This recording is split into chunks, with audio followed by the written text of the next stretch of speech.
Hey, it's Mark Ferguson with Invest for More, and I am outside a house we are selling for somebody, not one of our own, and we're showing what it looked like before. And then the person who owns the house did a real light remodel and did some nice staging, and we're going to show what it looks like now as it's ready to sell. So I want to show this video just to show kind of what you can do to help your house sell, what remodeling, renovations probably give you the most bang for the buck, and then kind of how much that can add to the value of a house as well. Now, I don't really sell houses. I'm a real estate broker.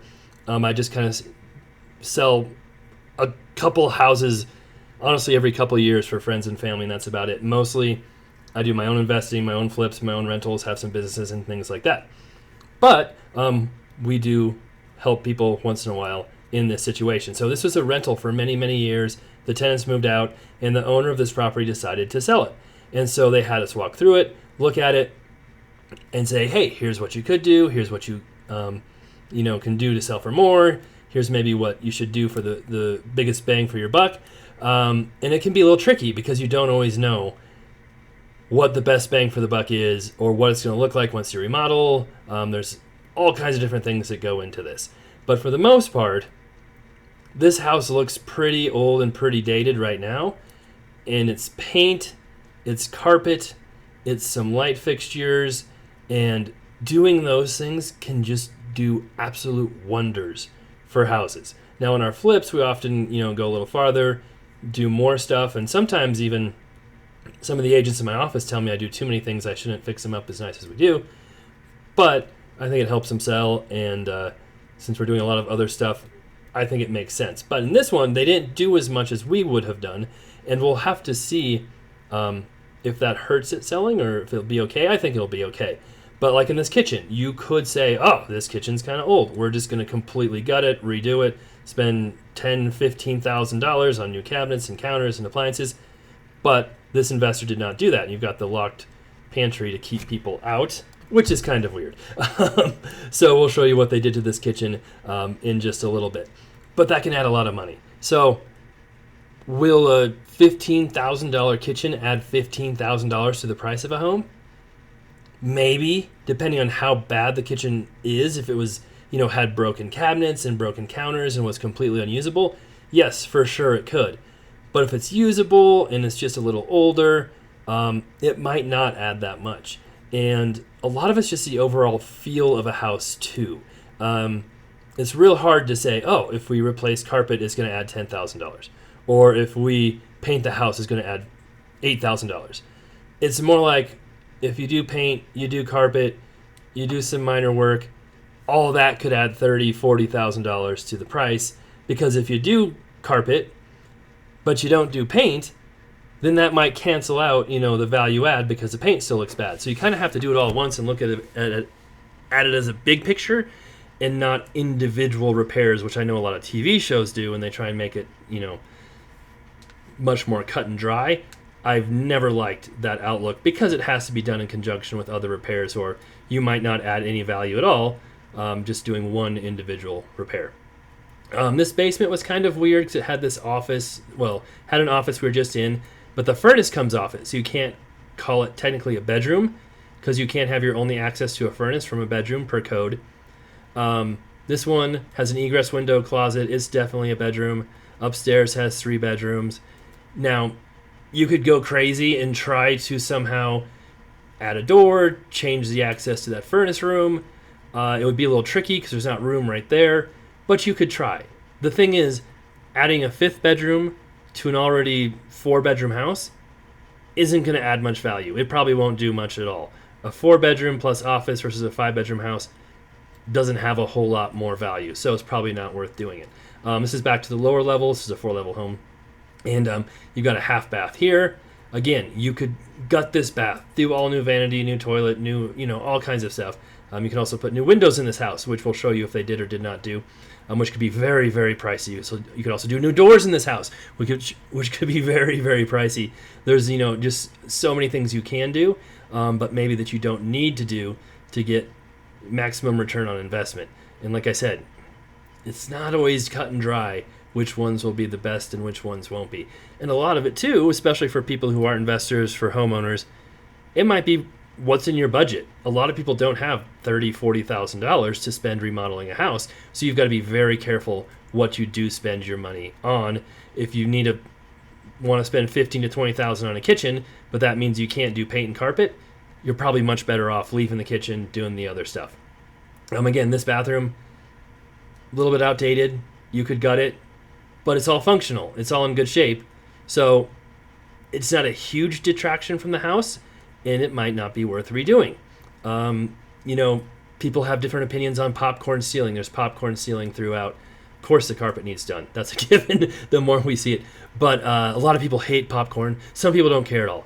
We sell a lot of our houses with popcorn ceiling on them still, and part of that depends too on if it's been painting, the condition it's in, how hard it is to remove, if you're removing carpet or not, because then you're not worried about cleanup and all kinds of things. Sometimes we remove popcorn, sometimes we don't.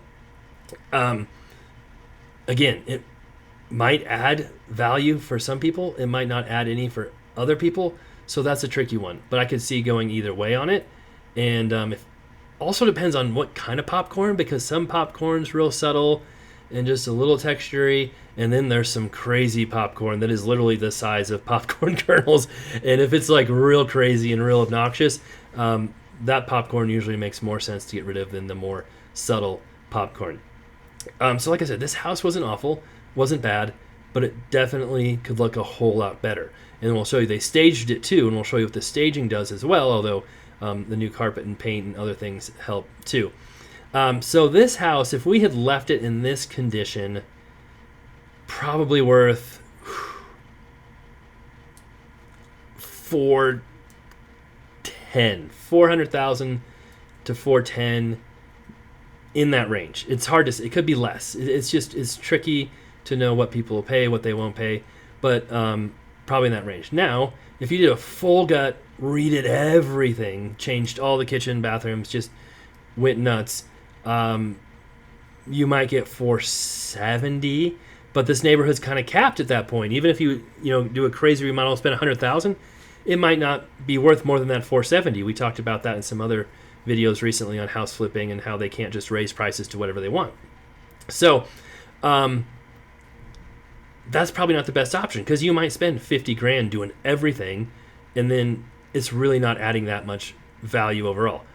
This is what it looks like afterward. And we actually had them come back and clean up the driveway, clean up the weeds, do a few more things just to make it better to show, and that's since been done.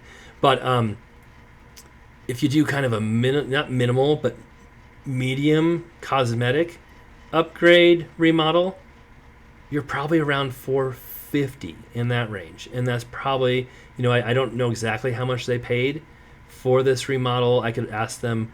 I'm guessing it was around $15,000, maybe a little more, a little less. We'll show you what was done, but some outside work, but I don't think they painted the whole thing. Paint, carpet, flooring, and here you can see how big of a difference just that makes in this house. And we also told them to take down that old ceiling fan, which they did since this video as well. But this staging, we do staging on some of our houses. It usually costs us $1,200 to $1,500. It's like living room, dining room, kitchen, one bedroom, bathroom. They went for the upgraded staging. They did a lot more staging and paid over $3,000 for the staging. So in this case, they decided not to do all the fixtures. They didn't, go crazy with the kitchen, but they did do flooring. They did paint. They did not do windows, did not do doors. And so they went for the upgraded staging to try and kind of help with all of that. And, that was their decision. I had given them a list of different things I thought should be done, and it was close, but not quite exactly the same. And it looks so much better just with paint and carpet. That will show you just how much better that looks. And the backyard looks a lot better too, just having some water on it and the grass greener. And it made a huge difference. And this kind of shows you don't have to go crazy remodeling houses to still make them sell for more. You can, but it's not just flippers, it's not just rental property owners who have to have these decisions and figure out these things. Is homeowners too, who might live in a house, who are selling a house. And I sold a couple houses that I lived in. My first house was a 4-level like this. We also had them fix that vanity because that looked really janky, missing that door. I lived in my first house from 2003 to 2009, I believe. Sold it at the worst possible time ever in 2009. But I found a really awesome deal on a foreclosure, so I bought a new house, sold my house, and I had lived in it for 6 years. I was in my 20s. I cleaned, I took care of it, but it was in no means ready to sell. And I went through, put a new carpet, painted everything. I can't remember if we did fixtures, but I'd done some DIY jobs over the years, redone some bathrooms, done some different stuff to the house to make it better because it was a little outdated. But I also went through before selling it and did carpet, paint, some other minor stuff just because it makes such a huge difference when selling. And I know a lot of people when they're living in their home, they get used to it. They think, oh, it's nice, Sure, there's a few stains on the carpet. There's a few, blotches on the walls. We did a DIY paint job in this bedroom, and sure, we didn't really cover the trim or cut in very well. But you kind of get used to those things as a homeowner living there and think it's okay, it's fine, nobody else will notice them, but they do. So that's a tricky part with being a realtor sometimes as well, is, letting people know, hey, we know you think your house is really nice and will sell like this, but you need to do a few more things. You have to kind of break that to them nicely and try not to offend them or, make them think their house is bad, because it doesn't mean it's bad. It's just a few minor things, a few things fixed up can really make them sell better and more appealing to more buyers. And you can see they staged all the bedrooms on this one too. That was part of the money. They staged the living room, kitchen, dining room, plus they staged the family room, plus they staged all the bedrooms, plus they staged multiple bathrooms.